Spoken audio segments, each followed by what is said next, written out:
Attention! Are you a healthcare provider?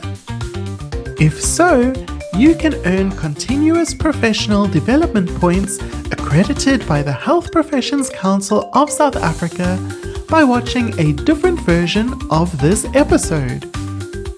To get your points, click on the link in the show notes below or go to aurorabcounseling.com. That's AURORABCOUNSELLING.com and search for Towards a Model of Intersectional Psychology.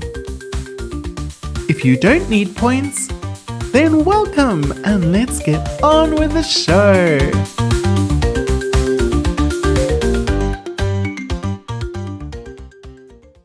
Hello and welcome to Intersectional Psychology, the podcast that explores psychology's role in promoting social justice. I'm your host, Aurora Brown. I'm a registered counsellor in Cape Town, South Africa. I am glad that you're here. How are you? What is happening in your world? As always, please feel free to reach out with comments or questions via your podcast app or on social media.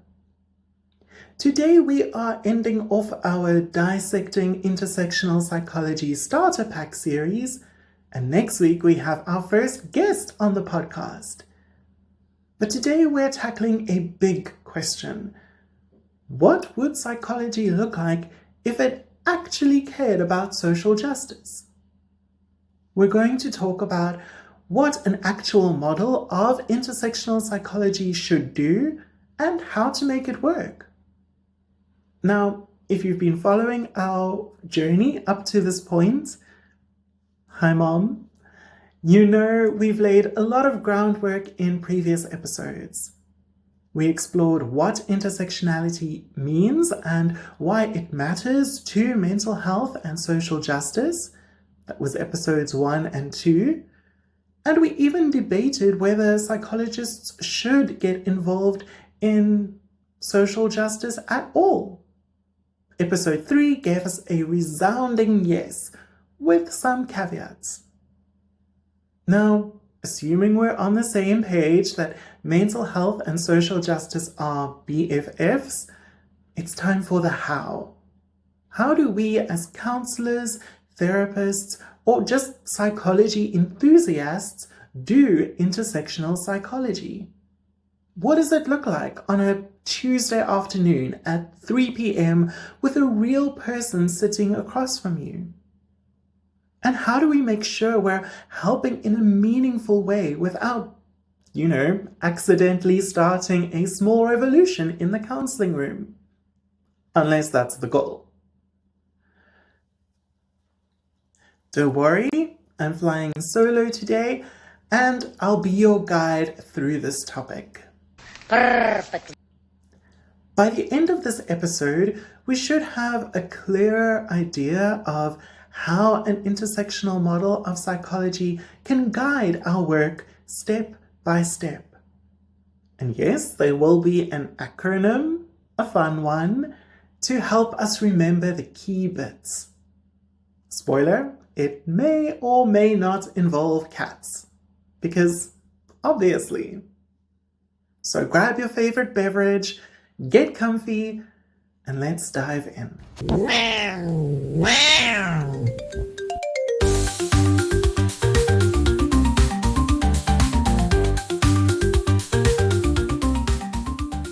Previously on Intersectional Psychology, a quick recap.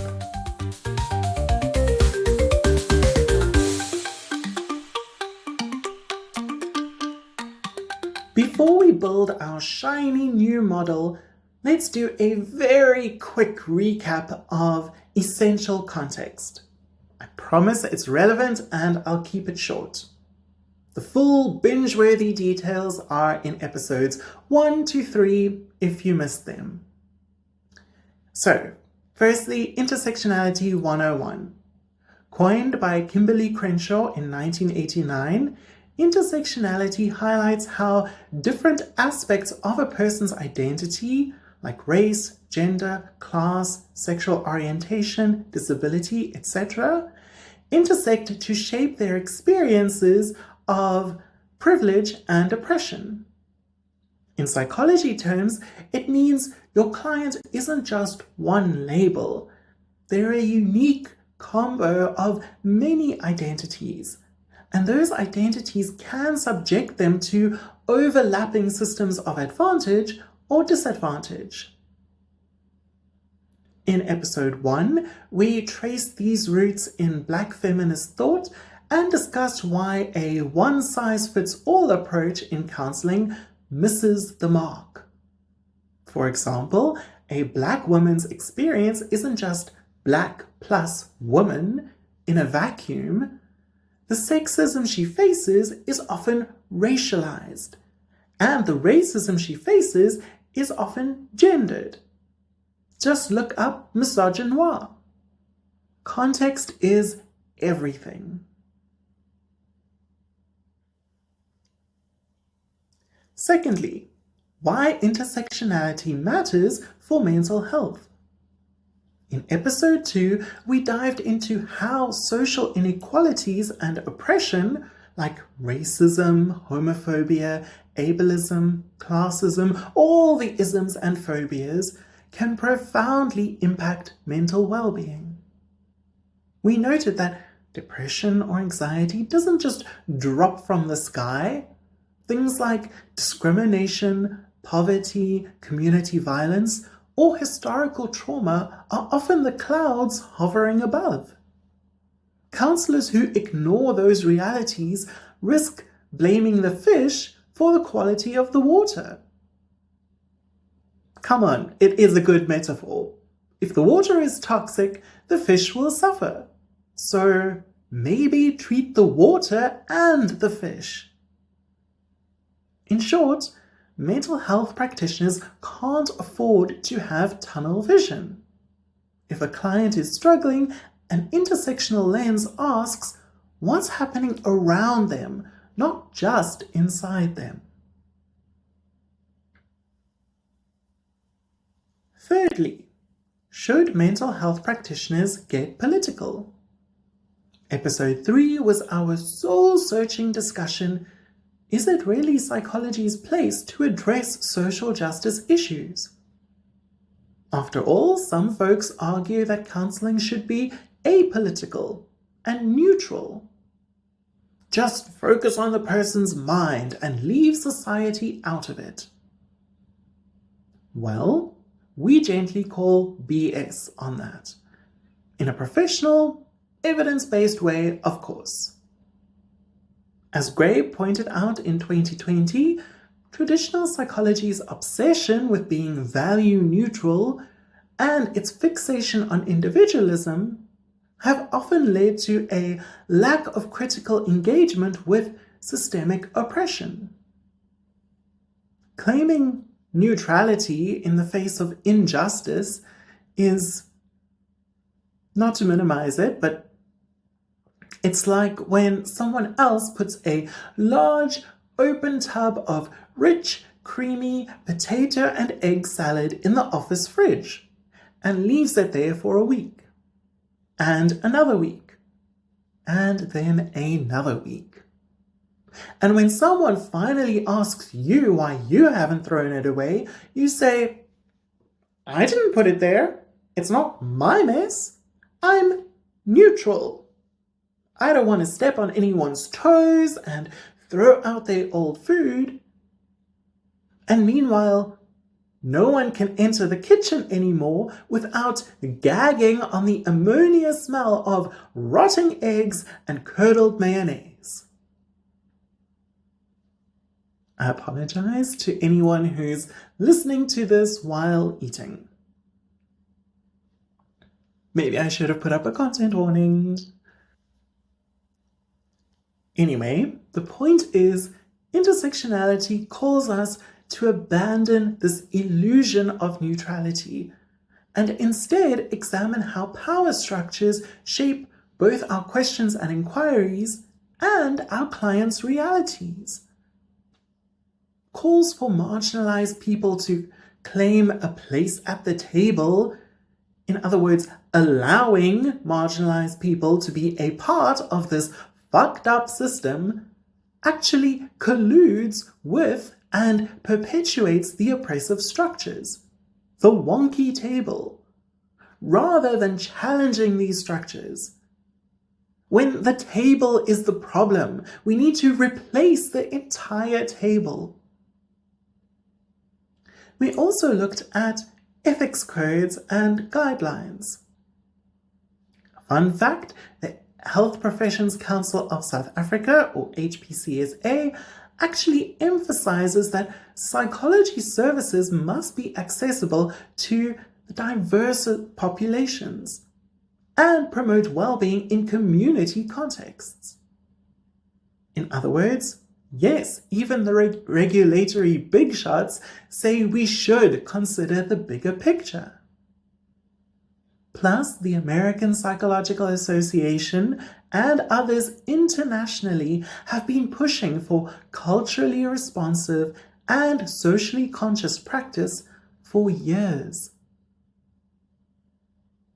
So, there's a consensus. Mental health doesn't exist in a vacuum.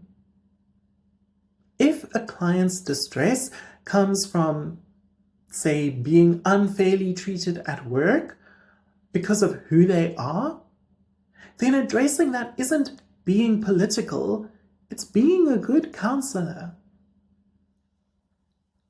We also acknowledged some limits. No, counselling shouldn't turn into a soapbox rant by the counsellor. That's what podcasts are for.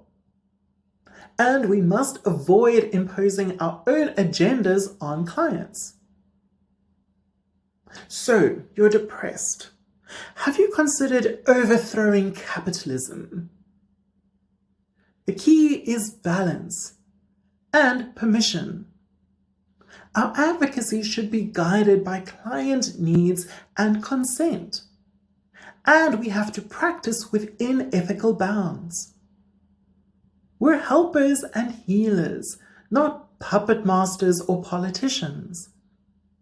But sometimes helping and healing means stepping out of the office, both literally and metaphorically, and getting our hands a bit dirty in the realm of social issues. Okay, everyone up to speed? Great. The stage is now set. We agree that an intersectional approach in psychology is important and ethically justified. And now comes the exciting part. How do we actually do this?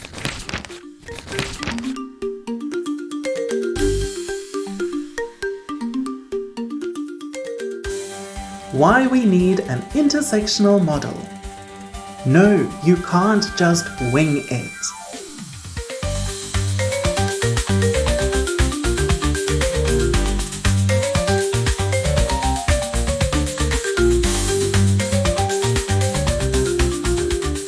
You might be thinking, alright, I get it. Treat the whole person in context. Got it. Why do we need a fancy model? Can't I just use common sense and empathy? Absolutely, common sense and empathy are crucial. In fact, they're the foundation. But when you're in the thick of practice, especially with complex cases, it helps to have a framework to ensure we're not missing anything important. Think of it like this. You can cook a stew without a recipe, throwing in a bit of this and a bit of that, tasting as you go. If you're an experienced cook, it might turn out delicious. But it might also turn out bland because you forgot salt, or weird because you threw in peanut butter on a whim. Hey, it could work or not. In counseling, especially with intersectional complexity, a model is like a recipe, a guide to make sure we include all the key ingredients for positive change in the right balance.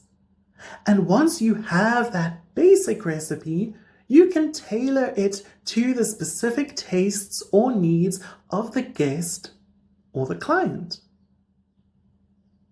An intersectional model of psychology ensures that we systematically consider multiple layers of a client's experience. It reminds us to check our blind spots. Maybe we didn't consider how the client's immigration status is affecting their anxiety, for example. It provides a common language for practitioners. If we share a framework, we can better communicate about cases, train new clinicians, and even research what works. It helps with accountability. A model can embed ethics and values like anti-oppression into practice, so it's harder to shrug off social factors because, well, it wasn't in my CBT manual. Without a model, there's a risk of intersectionality washing, a term I just made up to describe when someone sprinkles a bit of intersectional lingo on top of standard counseling and claims they're doing the thing. Picture a chef garnishing a dish with one leaf of kale and calling it a salad. A robust model forces us to go deeper than surface level acknowledgement. Also, having a model is reassuring. Social justice and psychology together can feel overwhelming, like we have to fix everything, everywhere, all at once. A structured approach tells us, focus on these elements, you don't have to do it all in one go. It breaks the elephant into bite-sized pieces. Or, if you prefer, it herds the chaos of many considerations into neat categories. In summary, a model acts as a roadmap. It doesn't turn us into robots. We'll still use our creativity and compassion freely. But it makes sure we cover the bases and truly honor that intersectional, systemic perspective we've been raving about. Alright, enough preamble.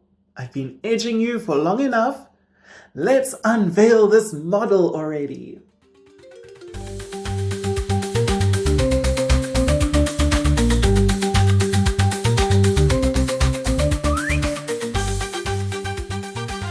The model of intersectional psychology?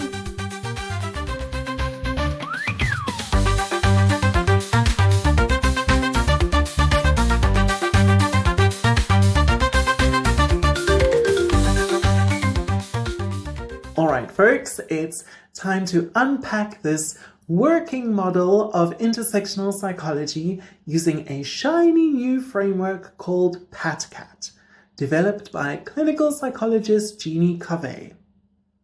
Yes, you heard that right, PATCAT. Is it a slightly ridiculous acronym? Perhaps. Does it evoke a mental image of petting a friendly cat? Absolutely. If it helps you remember, that's great. PATCAT stands for Philosophy, Approach, Theory, Conceptual Framework, Application, and Technique. Essentially, the 6 steps to understanding and describing any evidence-based model. In this case, a model of intersectional psychology. We mental health practitioners do love our acronyms, but this one's actually useful. So let's break it down piece by piece, keeping it real and rigorously intersectional. Firstly, philosophy, the big picture belief system. This is the foundation of our model, the big picture values and beliefs guiding everything else. In plain English, it's why we do what we do. For an intersectional psychology model, the philosophy is all about social justice, equity, and acknowledging complexity. We're saying loud and clear that individuals don't exist in a vacuum. Gender, race, class, sexuality, ability, and more all collide and combine to shape a person's experience. Our guiding belief is that mental health can't be separated from social context. If the world is throwing racism, sexism, or other isms at you, that's going to affect your well-being. And our model unapologetically recognizes that. We're essentially giving a scholarly middle finger to the old one-size-fits-all approach in psychology.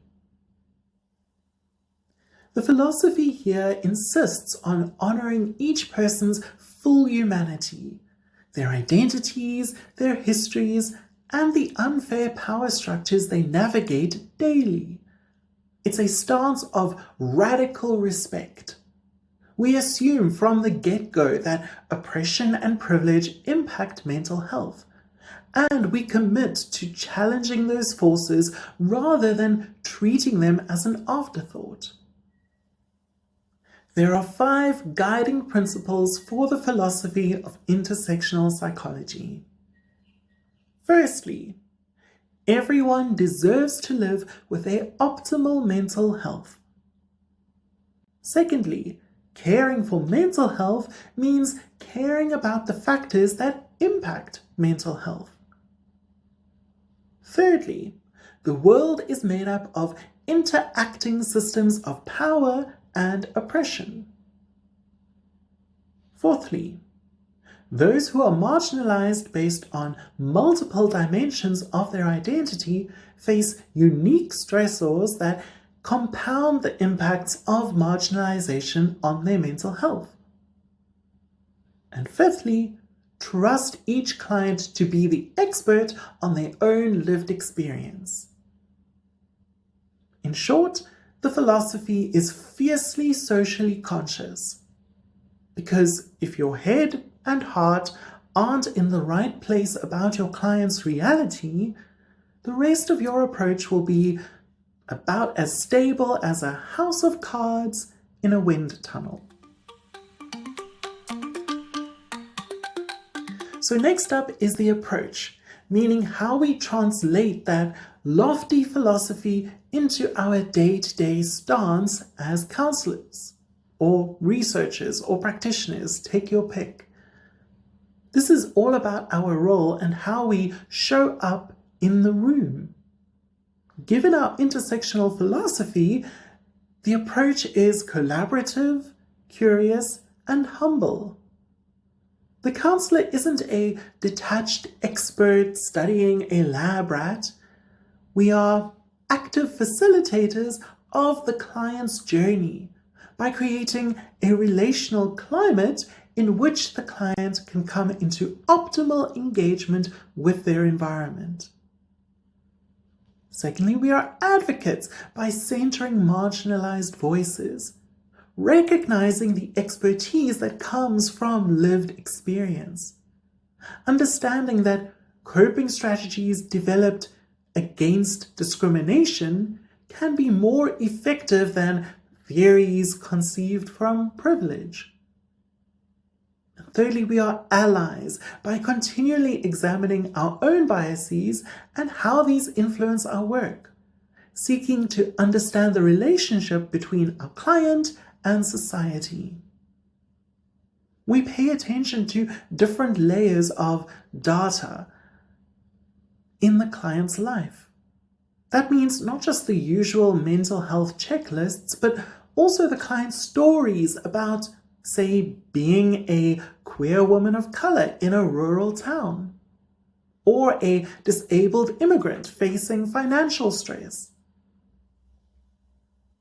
An intersectional approach demands that we actively look for the influence of social factors. We're gathering information about prejudice, discrimination, cultural values, community support, you name it. It's the opposite of shrugging off those outside issues. In fact, we see those issues as very much inside the counseling room. For example, if a Black female client comes in with anxiety, our approach isn't to immediately pathologize her or chalk it all up to personal weakness. Instead, we might explore how racism at work, sexism in healthcare, and other stressors are contributing to her anxiety. The approach is also about the counselor's posture and positionality. We practice cultural humility, ready to learn from the client's lived experience because they are the expert in their own life. Think of the approach as the attitude and angle we take. Inquisitive, respectful, and not afraid to bring up uncomfortable topics like power, privilege, and oppression. It's basically, I see you, all of you, and I'm here for all of it. Counselors using this approach might ask more questions about a client's community or identity. What's it like for you as a single dad on welfare dealing with those judgments? And listen between the lines for intersectional themes. Overall, the approach in PATCAT ensures we aren't wearing blinders. We engage with the client in a way that's holistic and context-aware.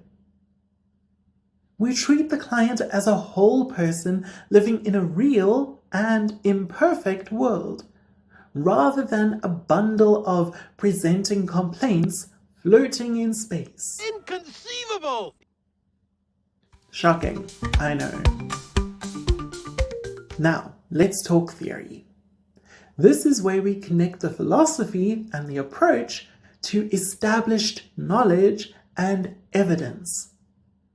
In other words, what existing theories help to explain why this approach makes sense and how all these factors interrelate. Here we're leaning on intersectional theory itself. Originally birthed by Black feminist scholars like Kimberly Crenshaw, Patricia Hill Collins, which tells us that overlapping identities create unique experiences of oppression and privilege. That's the cornerstone. The idea that, say, the experience of a disabled Latina woman can't be understood by looking at disability or gender or ethnicity in isolation. You have to see how they mesh together. Our model also borrows from such critical social theories and blends them with psychological science. For instance, we rope in the minority stress theory, which in academic speak explains how chronic stress from prejudice can harm mental health, to give us insight into what our clients are up against. We also nod to systems theory and ecological models. Imagine Bronfenbrenner's concentric circles of influence to remind us that people live embedded in layers of family, community, society, all of which can support or screw over their mental health. Essentially, the theory component is saying There's evidence and logic behind looking at all these factors together. It's not just touchy-feely activism, it's backed by research that shows, for example, health disparities arise at the intersection of multiple marginalized identities. Surprise!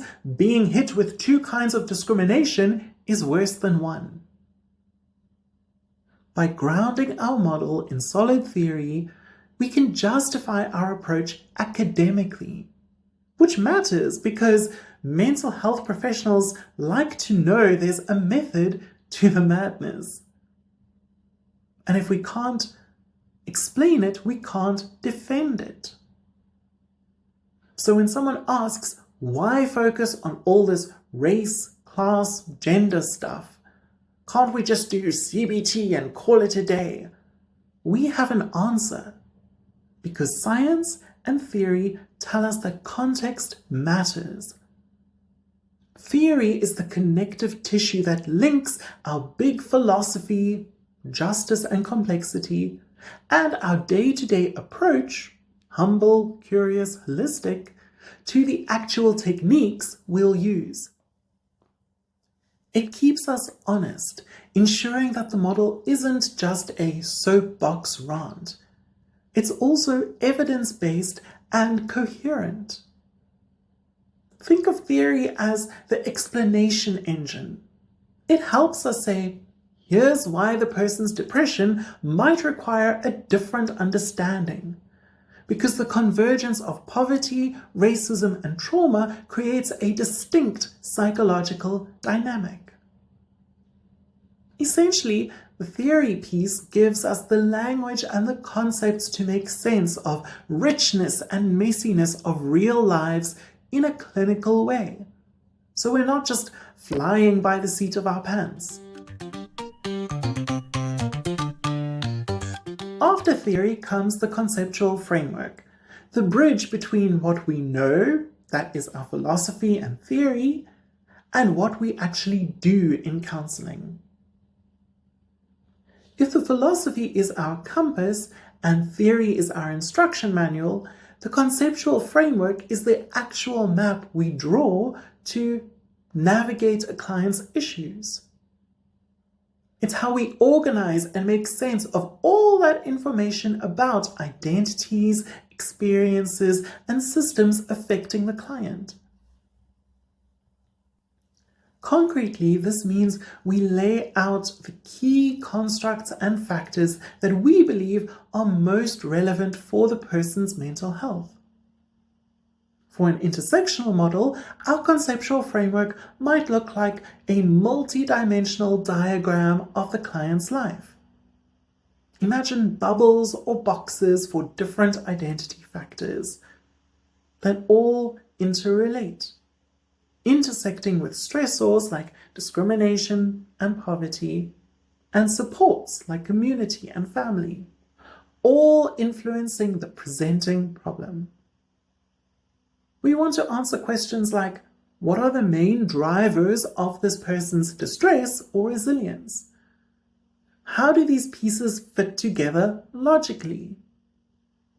For example, our framework for a given client might highlight how their low socioeconomic status, past trauma, and current experiences of sexism interplay to maintain their anxiety.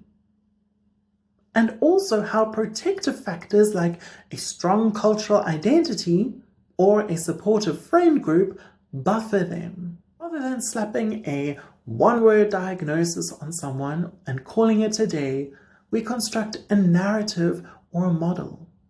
For example, the client's depression is understood in the context of generational trauma from colonization, ongoing racial microaggressions at work, and a lack of accessible community resources.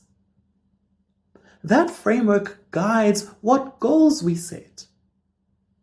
Maybe we identify constructs like empowerment or identity integration as goals, not just reduce signs of depression. It's the stage where we connect the dots in a way that's more concrete than theory, but still abstract enough to guide planning. We're basically building a custom model for each client within the broader intersectional approach. Also, importantly, this conceptual framework has to be something we can communicate clearly to clients, to colleagues, maybe even to your supervisor who still isn't quite sure what intersectional psychology means. It brings in that transparency.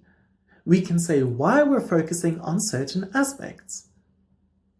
For instance, if a client asks why we keep talking about their experiences as a gay man in a conservative church community when they come in for panic attacks at work, we can explain, well, our conceptual map shows that the conflict between your sexuality and your religious community is creating a ton of stress in your nervous system. Hello, panic attacks. So that's a key piece of the puzzle that we need to address. In short, the conceptual framework is our blueprint. It translates theory into practice by specifying which aspects of a person's intersectional experience we're targeting and how those aspects interrelate. It keeps us from getting lost in the complexity, or worse, ignoring the complexity. Instead, we embrace it in an organized way. Think of it as the difference between wandering aimlessly through a maze versus holding a map that shows all the twists and dead ends.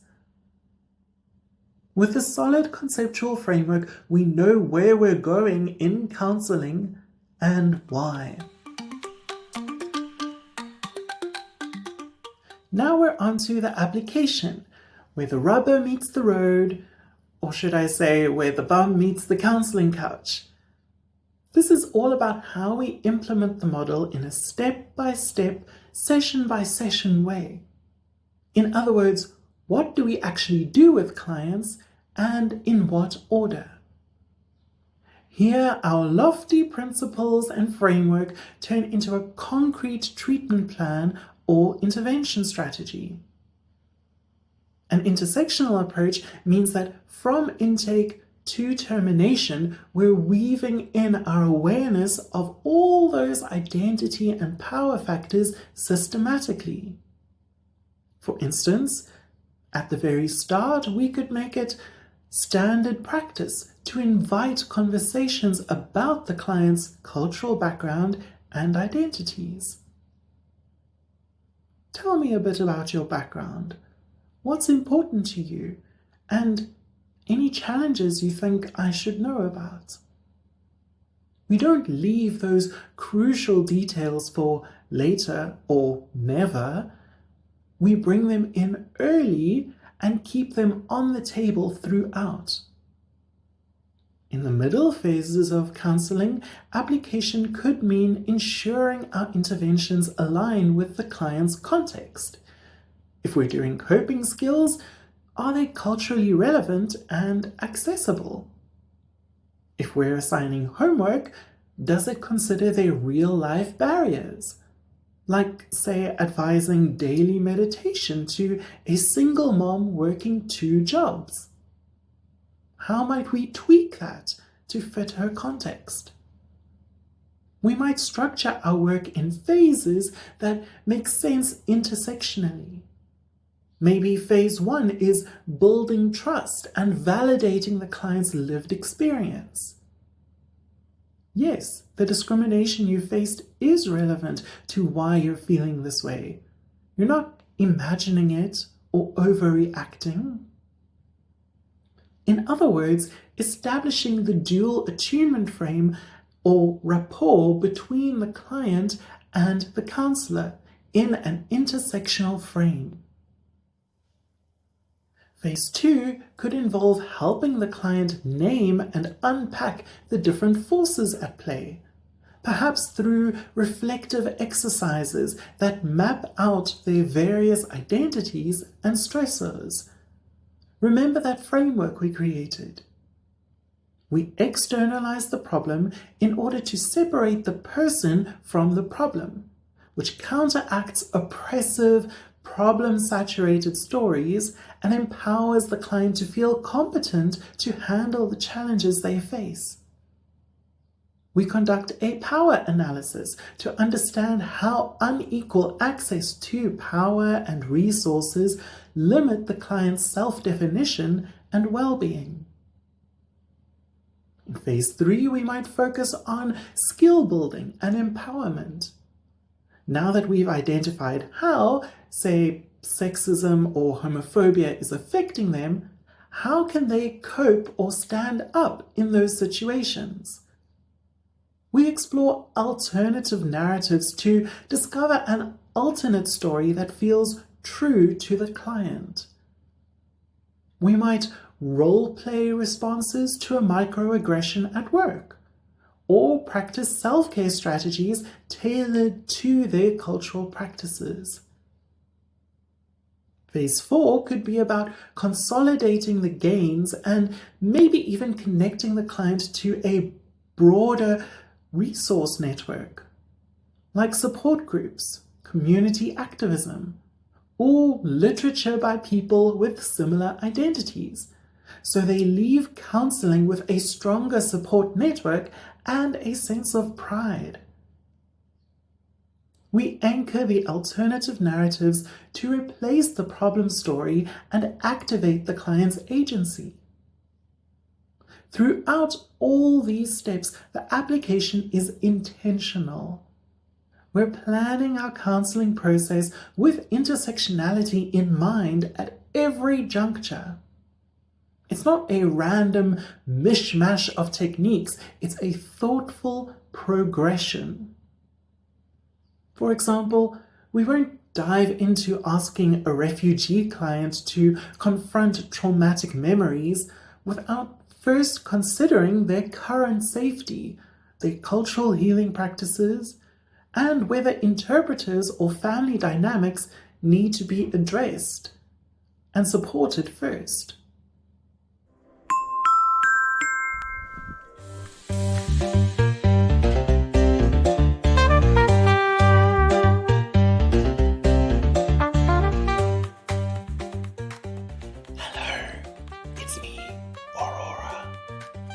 Please excuse me interrupting my own podcast. I'm just here to say that I will never include third-party ads on intersectional psychology, which is great because it means that you can be sure all the mental health information and content shared here is free from corporate influence and bias. However, it also means that this podcast will only be made possible by support from you, the listener. So if you enjoy this podcast or find value in it, please consider joining my Patreon, or Matreon rather, for as little as $3 per month. Your contributions will be used to improve this podcast, to cover the production costs to research, write, record and edit each episode, and to host our guests. In return, you'll get exclusive Matreon benefits like bonus episodes, additional guided mindfulness recordings, early access to new episodes, extended episodes and outtakes, group discussions, and more. So just go to patreon.com and search for Intersectional Psychology. Thanks, and back to Intersectional Psychology.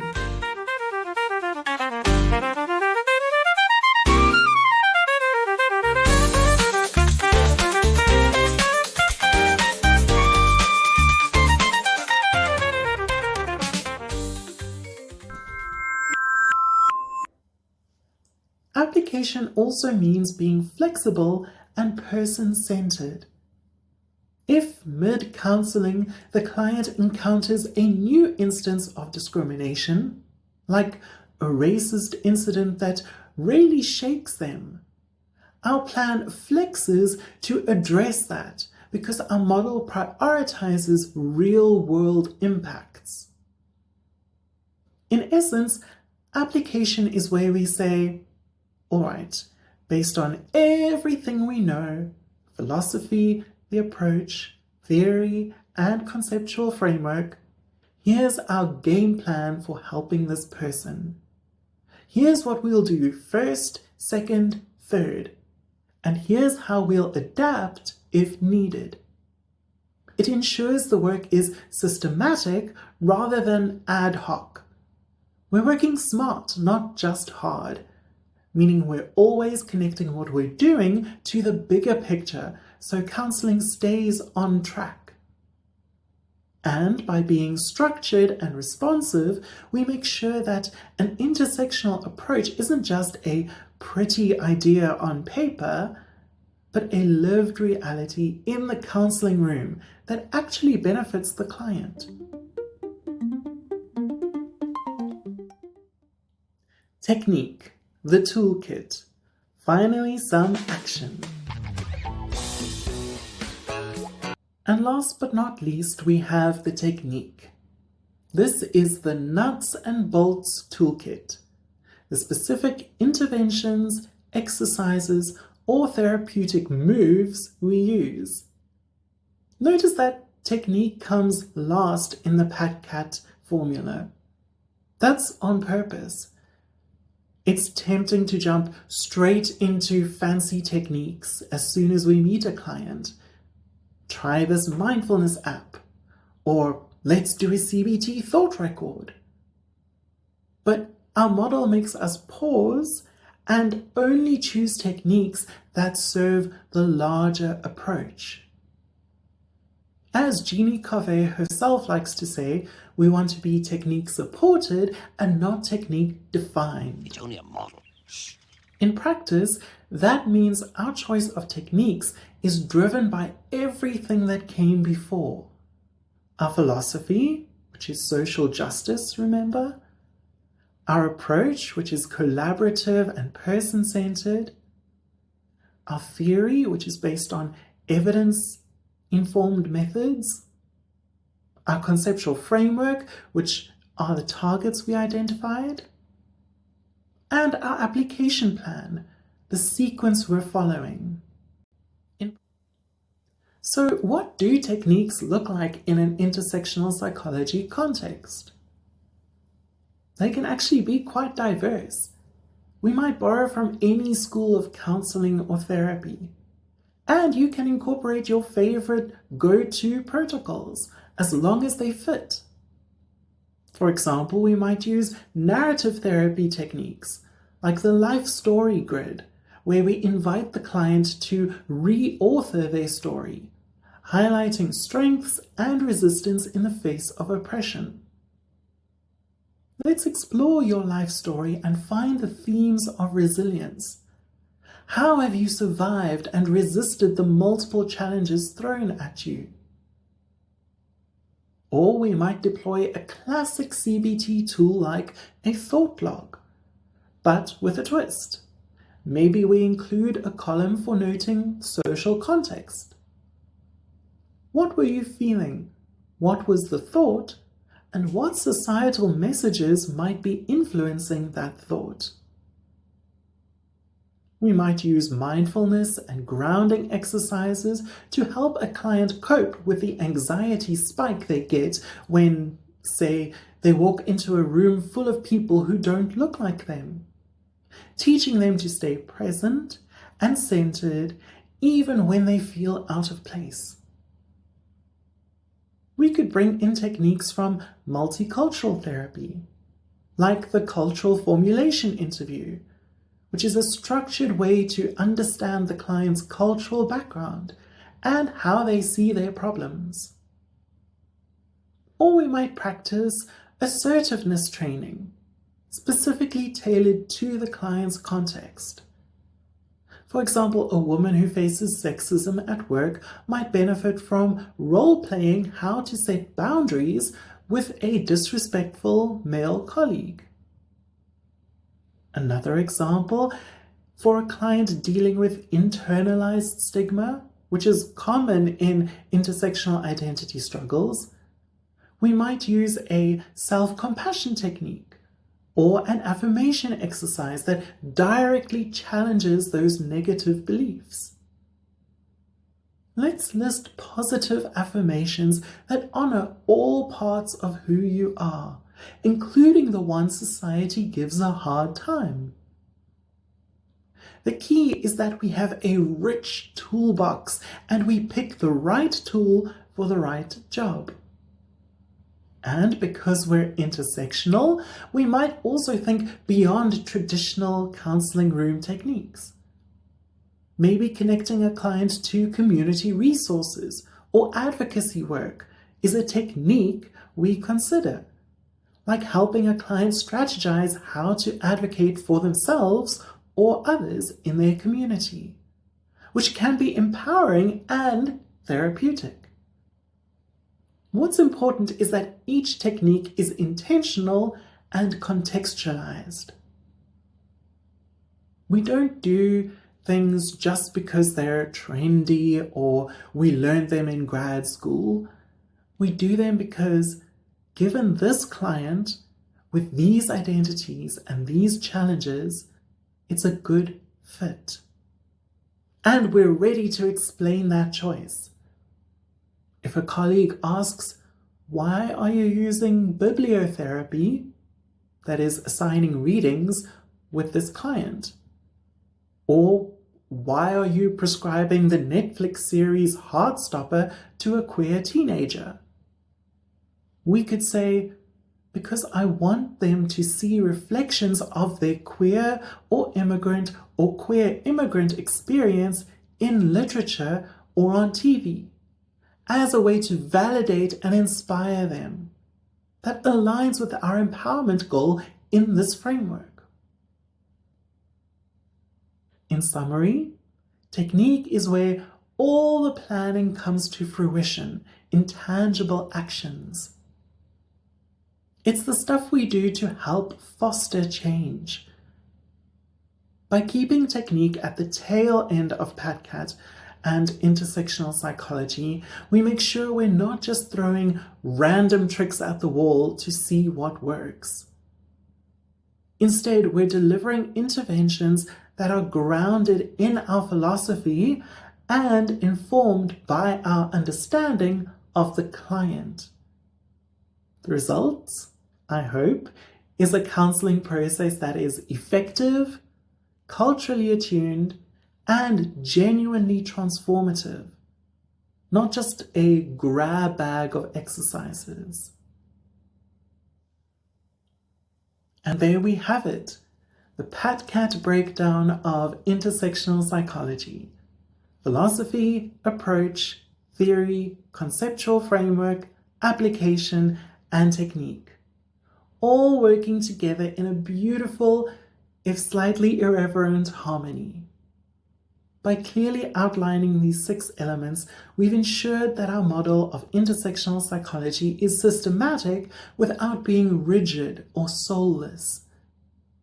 This way, whether you're a seasoned mental health professional or just someone curious about why your therapist keeps talking about your childhood and your social media experiences with equal interest, you can follow along. Our model isn't just a theory, it's a practical, ethical, and yes, occasionally sharp-tongued guide to doing psychology in a way that truly gets the whole human sitting in front of us.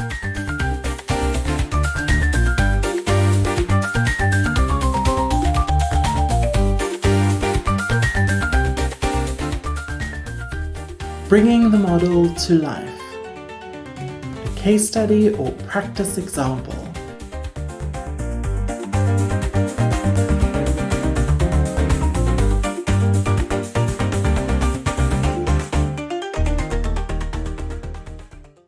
Meet Tuli. Tuli is a 7th grade student who uses a wheelchair in a public school that was never properly retrofitted for accessibility. no elevators, no power assist doors, and let's not even talk about the bathrooms. Administrators with the best of intentions and the worst of planning assigned student volunteers to escort her to the restroom during class time. Sounds practical until it wasn't. At the heart of intersectional psychology is a refusal to accept injustice as inevitable. The core belief guiding this case is that accessibility is a right, not a favor. Tuli deserves to move through her day with dignity and safety, not as a class detour for bored classmates. We start from the understanding that her distress is rooted in structural neglect, and that no child should have to feel endangered to meet their basic needs.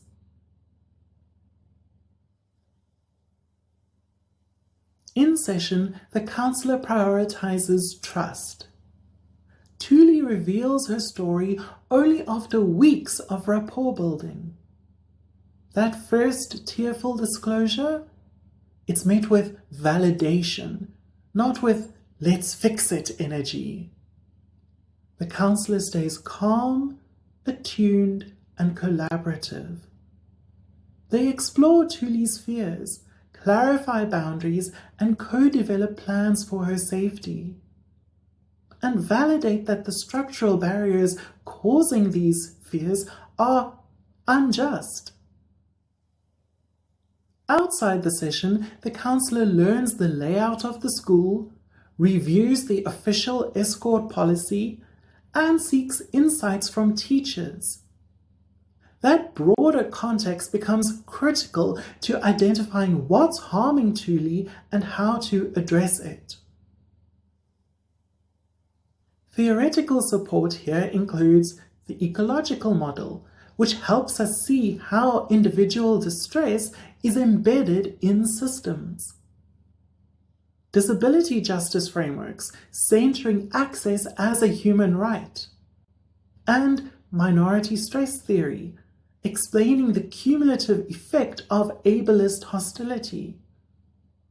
But again, theory doesn't walk into the room first, Tuli does, and we let her lead. We formulate Tuli's case by locating her experience at the intersection of age, disability, institutional failure, and peer hostility. She's afraid to speak up because the same system that's failing to protect her is also reinforcing her silence. We identify her coping strategies: avoiding confrontation, staying quiet. We validate them and we build from there. Together, we explore how her survival instincts can evolve into advocacy, not because she must fight, but because she deserves support. Her case formulation becomes a roadmap, one that moves from isolation to empowerment. The first intervention is safety. We secure an adult escort policy, co-designed with Tuli so she's not sidelined by the solution. Then we work on her emotional well-being. Safety mapping, visualization, and storytelling to help her process what happened. Simultaneously, the counsellor meets with school leadership, not to demand quick fixes, but to initiate a conversation about infrastructure, accountability, and harm prevention. When the school cites budget limits, the counsellor proposes a community-led fundraiser. This isn't saviorism, it's solidarity in action. In reaching out to the broader community, the counsellor discovers that many were unaware of the school's outdated state, mistakenly believing that the law ensured complete accessibility. An anti-bullying curriculum is drafted.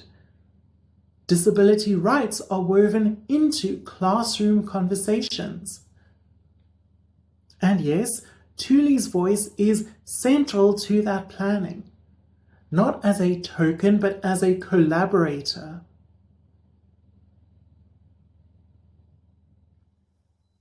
In the room, techniques include narrative therapy approaches to help Thule make sense of what's happening without internalizing shame. Role play for navigating future challenges. Psychoeducation about her rights and options. Grounding exercises for trauma recovery. Family system mapping, if appropriate, to identify protective adults. Outside the room, the counsellor coordinates with staff to model inclusive language and behaviour. They initiate peer education efforts, perhaps via a student assembly or a classroom presentation. They document their process to inform broader systemic advocacy. Perhaps this approach can be used in other schools or in other public spaces in that community.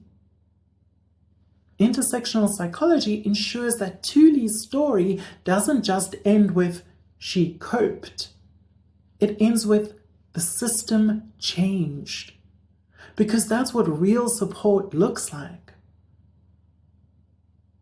If you'd like to see more case studies with applications of this model of intersectional psychology, check out the Matreon at patreon.com/intersectional psychology.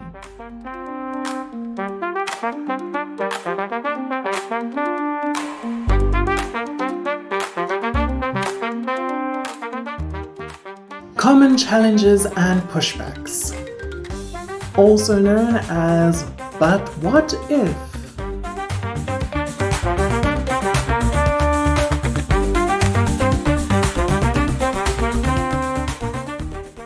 At this point, you might be nodding along, but also have some lingering "yeah, but" questions.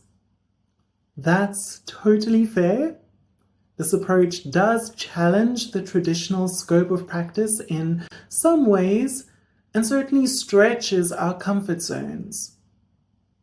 Let's tackle a few common concerns that counsellors or clients or random blue sky bystanders might raise about an intersectional model in mental health.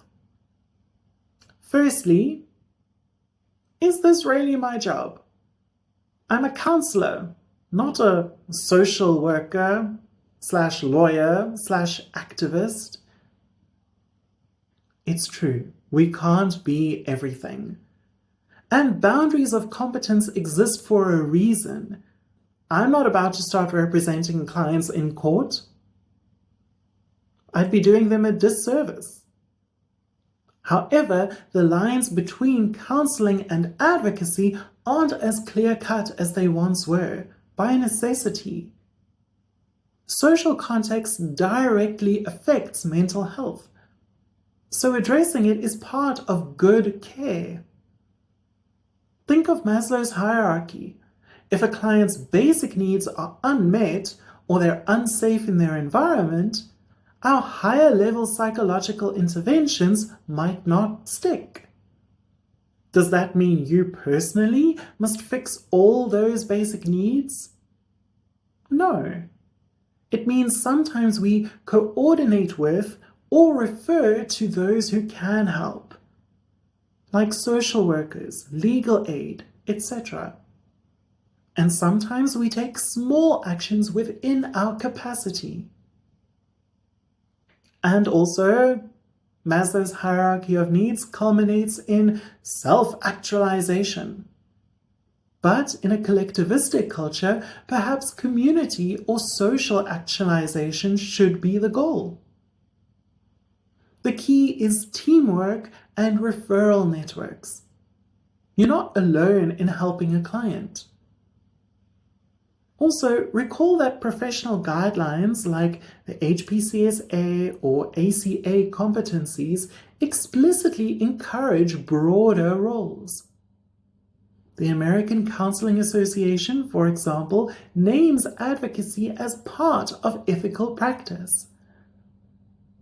And the HPCSA guidelines for registered counselors emphasizes community well-being. So, if anything, not paying attention to these factors could be seen as falling short of our professional mandate in today's world. That said, know your limits. If the advocacy need is complex, for example, the client needs immigration legal aid, your role might just be to connect them to specialized services and provide moral support, not to wade into court yourself. An intersectional model doesn't mean abandoning your core role as a counselor. It means expanding your conceptualization of what helping looks like and collaborating across disciplines when needed.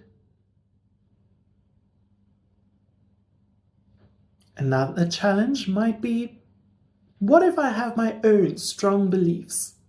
Could I teach them to the client? Aha! Self-check time. Counselors are people, and people have opinions, sometimes very passionate ones about social issues. An intersectional approach is rooted in values of equity and justice.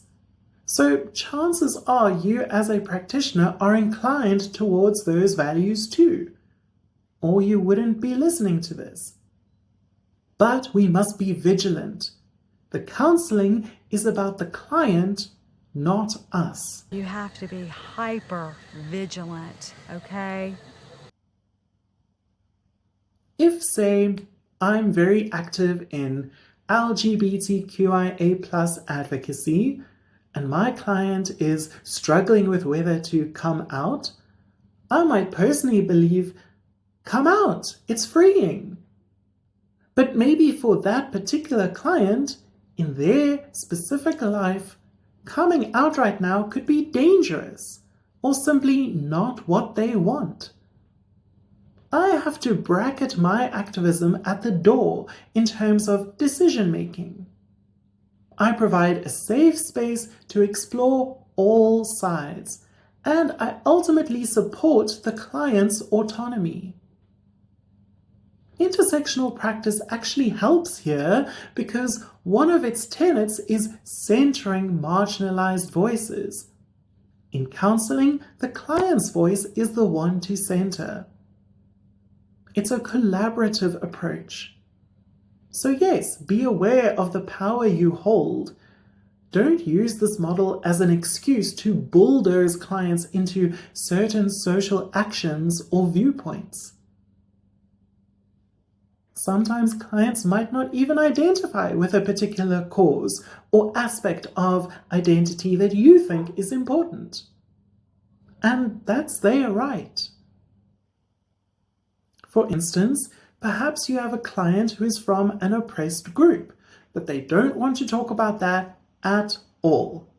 They just want mindfulness practices for panic attacks. That is fine. You follow their lead for immediate goals. You still keep intersectionality in the back of your mind. Maybe their panic is exacerbated by discrimination, and you can mention that. But maybe not. Maybe you give them mindfulness practices that incorporate aspects of their oppressed identity.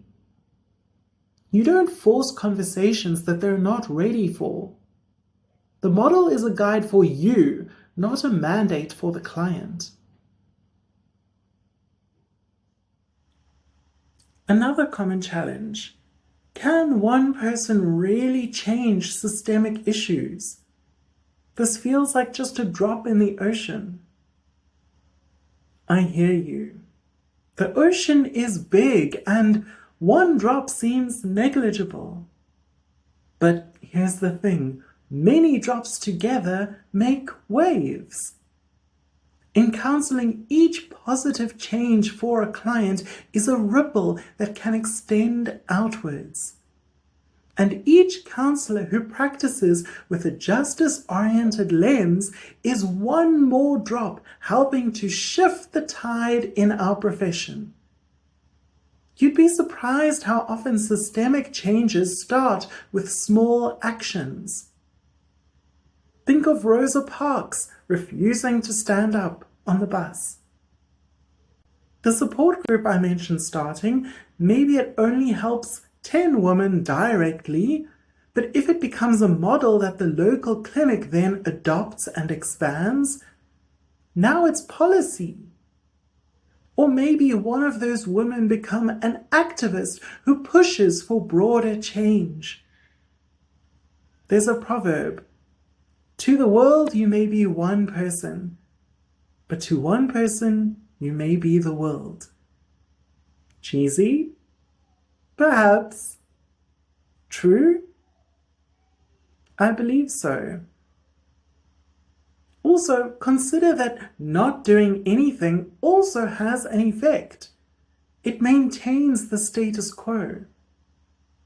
I find it less ethically troubling to try and only achieve a little than to never try and implicitly endorse the way things are.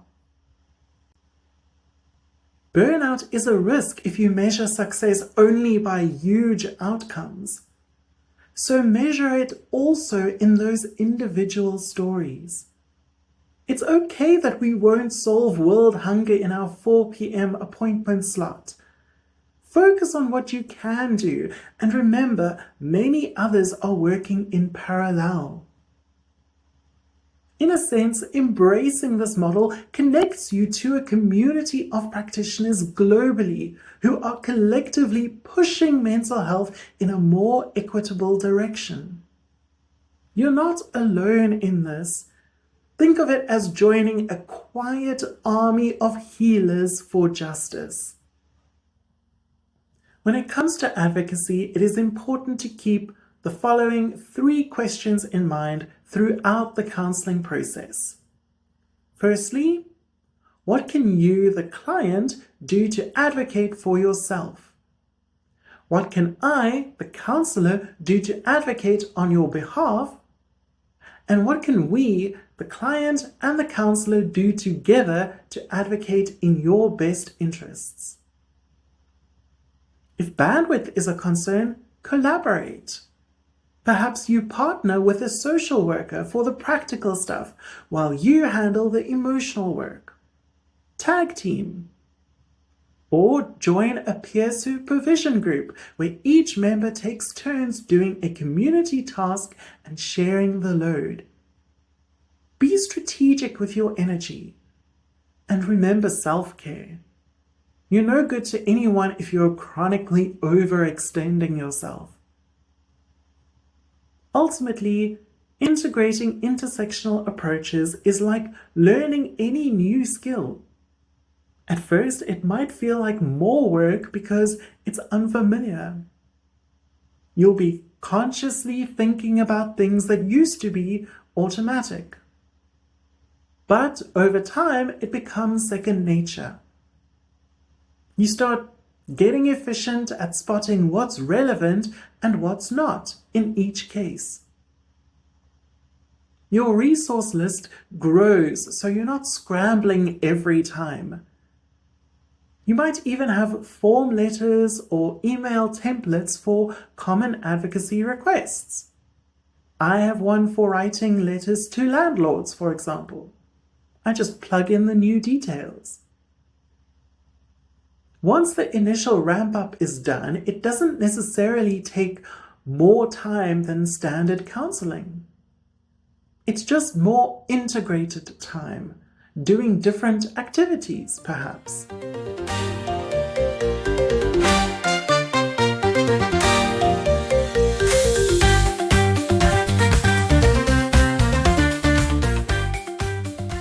The empathetic, ethical, and empowered counsellor.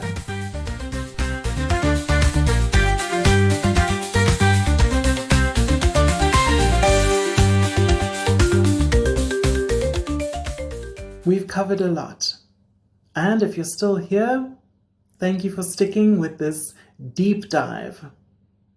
This model of intersectional psychology, or any model that aims to fuse social justice with mental health, ultimately boils down to a simple principle. Treat people as whole human beings in their full context. Easy to say, challenging to do, but oh so worth it. When I first started on this journey of blending advocacy with counselling, I worried that I might lose my way as a counsellor. Would I become too much of an activist and forget the importance of just listening? But what I found was the opposite.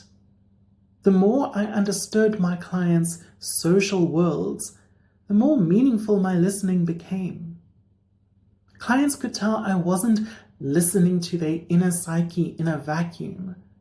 I was hearing how the world weighs on them and joining them in holding that weight, even if just a little. That's incredibly powerful for forging a strong therapeutic bond. Being socially conscious is naturally going to make you outraged at times. There's so much injustice to be outraged about. Outrage is not usually the most helpful emotion in a counseling room, at least not if it's coming from the counselor. But using this model, I've learned how to channel my outrage into creative maladjustment, as Dr. Martin Luther King put it. For the practitioners listening, you got into this field to help people, and likely because you have a big heart. Intersectional psychology doesn't betray that mission. It fulfills it in a bigger way. It lets you help not just individual hearts and minds, but also chip away at the external problems that plague those hearts and minds. It's the difference between pulling someone out of the river versus going upstream to see why they fell in. We need lifeguards and bridge builders. On some days, you'll need to focus on saving one person from drowning in despair. On other days, you'll mend the broken bridge so fewer fall off. Both tasks are important, and both are healing. For general listeners or clients, what can you expect from an intersectional counsellor? What can you ask for? Well, hopefully after this, you have a sense that you can expect more than just passive nodding.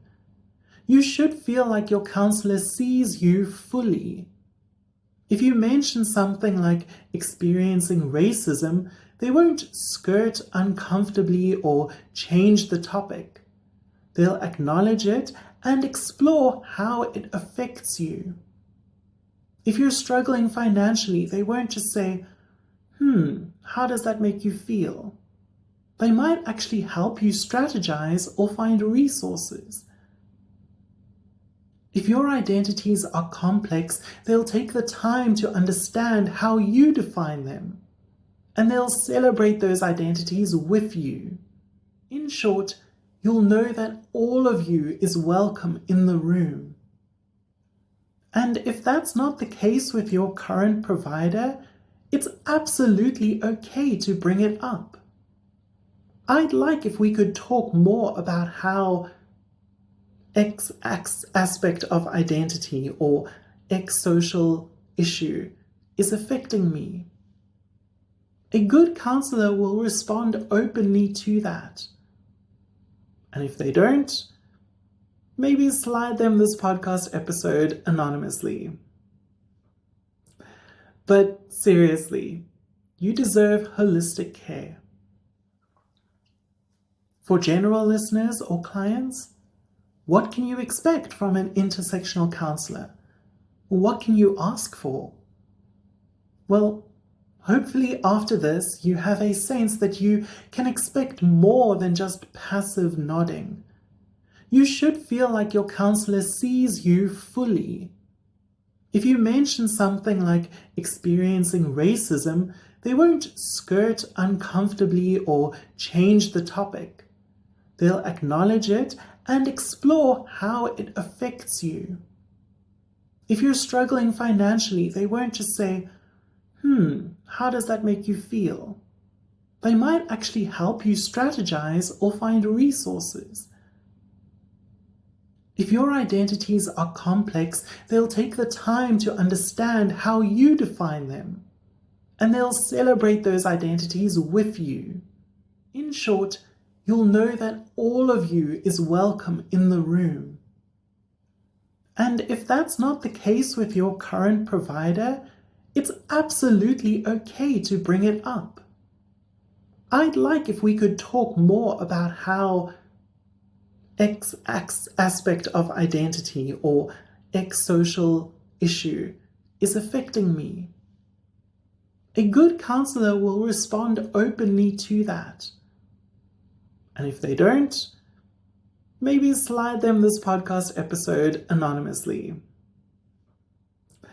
But seriously, you deserve holistic care. As counsellors, we're responding to the times. It's an exciting time, frankly, to reimagine what psychology can be. Sometimes it feels like we're tearing down a wall between the counseling couch and the outside world, brick by brick. That can be scary. The outside world is chaotic, and counseling used to be a quiet little insulated room. But it can also be liberating. Now our room has windows and doors, fresh air can come in, and our work can go out. To wrap up, I want to leave you with a little story. You know I love metaphors and stories. Think of the starfish story. You've probably heard it, it's popular in social work circles. A person is on a beach littered with thousands of starfish that washed ashore. They're throwing them back into the sea, one by one. Someone comes and says, "Why bother? You can't save them all. What difference does it make?" And the person throws another starfish into the water and says, "It made a difference to that one." In counseling, each client is a starfish we're helping back into the ocean of life.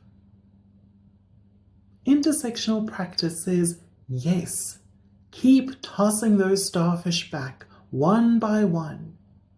And also ask, why the heck are so many starfish washing up here? Is there something wrong with the current? Pollution? Can we prevent this? Then start working on that angle too. It's not either or, it's both and. Help the ones in front of you, and whenever you can, try to fix the system that's stranding them. All right. I think that's a good note to end on. Intersectional psychology in practice is compassionate, nuanced, and action-oriented. It challenges us practitioners to step up our game, and it promises clients a more validating and effective healing experience. It's not the easiest path, but in my opinion, it's the one where we keep growing as humans right alongside our clients. And that, to me, makes it all the more rewarding. Thank you so much for listening to this rather epic length episode. I hope you found it enlightening or at least thought-provoking. And maybe, hopefully, you got a chuckle or two along the way. If not, I'll keep my day job. But if you have questions, reflections, or your own experiences with these ideas, I'd love to hear from you. You can reach out via your podcast app, on social media, via our website, or come join the conversation on the Matreon. Remember, be kind to each other, be kind to yourself, and never underestimate the power of a well-timed cat meme to get you through a tough day. Had to end with a cat, right? Until next time, take care and keep on shining. You are making a difference. Starfish by starfish. Thank you for listening to Intersectional Psychology. Please follow or subscribe to the podcast to get every episode. If you enjoyed this episode, please rate and review Intersectional Psychology in your preferred app. It really helps other people find the podcast. This episode of Intersectional Psychology was researched, written, recorded, and edited by me, Aurora Brown. For a transcript of this episode, please see the link in the show notes on your podcast app or go to intersectionalpsychology.com. You can also check the website or the show notes for a full list of references for this episode. A video of this episode with closed captions is available on youtube.com/@intersectional psychology. To support this podcast and get access to bonus content, including additional episodes and interviews, as well as more guided mindfulness sessions, please go to patreon.com/intersectional psychology. You can also chat with me on Blue Sky at intersectpsych.bsky.social and Instagram, Facebook, or TikTok at Intersectional Psychology, but mostly Blue Sky. Aurora Brown and Intersectional Psychology are committed to the Sight Black Women praxis. All episodes of Intersectional Psychology are for educational purposes only and are not intended to be a substitute for professional mental health advice, diagnosis, or treatment. I, Aurora Brown, am not able to answer specific questions about individual situations. Always seek the advice of your health provider with any questions you may have regarding a mental health condition. Never disregard professional medical advice or delay in seeking it because of something you have heard or seen on this podcast. If you think you need immediate assistance, please call your local emergency number or any mental health crisis hotline. Everyone deserves good mental health.